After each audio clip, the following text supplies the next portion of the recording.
صدر آصف علی زرداری کی منصب سنبھالنے کے بعد پہلی بار کراچی آمد، مزار قائد پر حاضری، گلدستہ رکھا، فاتحہ خوانی کی، مہمانوں کی کتابوں پر تاثرات درج کیے۔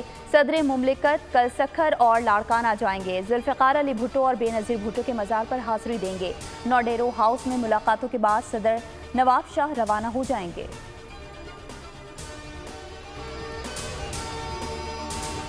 IMF اقتصادی جائزہ مشن مذاکرات کے لیے کل پاکستان پہنچے گا۔ 14 سے 18 مارچ تک وزارت خزانہ، اسٹیٹ بینک، توانائی اور FBI حکام سے مذاکرات ہوں گے۔ موجودہ اور نئے قرض پروگرام پر بات ہوگی۔ بات چیت کا شیڈول تیار، آخری قسط میں $1.1 ارب ملنے کا امکان۔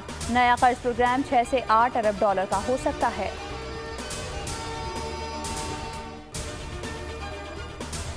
پاکستان اسٹاک مارکیٹ میں شدید مندی، ٹریڈنگ کے دوران 1090 پوائنٹس کی کمی، منفی 953 پوائنٹس کی کمی کے ساتھ 64,801 پوائنٹس پر بند ہوا۔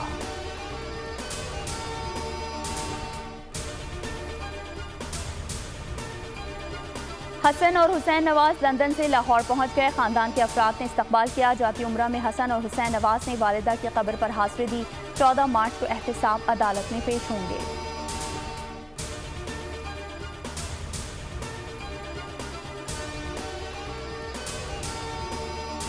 JUI فیس سینٹ چیئرمین شپ کے لیے یوسف رضا گیلانی کی حمایت کرے گی۔ جمعیت علماء اسلام نے بلوچستان میں حمایت مانگ لی۔ عبدالغفور حیدری کہتے ہیں PPJUI کی بلوچستان سینیٹرز نشستوں کی حمایت کرے گی۔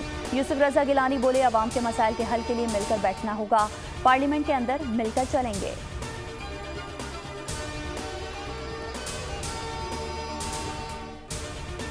ملتان میں المناک واقعہ، گیس دھماکے سے 3 منزلہ عمارت گر گئی، 9 افراد جاں بحق۔ حرم گیٹ میں سحری کے وقت کچن میں گیس لیکیج سے دھماکہ ہوا، عمارت کا ایک حصہ ساتھ والے کچے مکان پر گرا۔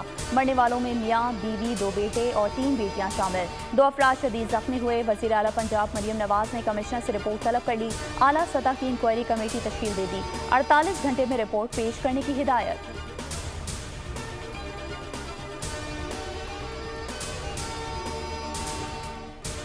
راولپنڈی میں آج گیس لیکیج کے 24 واقعات، 4 مقامات پر آگ لگی۔ بھابرا بازار میں گھر میں دھماکے سے 2 بچے جاں بحق، 2 افراد شدید زخمی۔ آریہ محلے میں دھماکے میں 5 افراد جھلس گئے۔ کوئٹہ اسمنگلی روڈ پر گھر میں دھماکے میں میاں بیوی اور 5 بچے زخمی۔ خروٹ آباد کے ازبک بازار میں بھی گیس لیکیج، 3 بچوں سمیت 6 افراد جھلس کر زخمی۔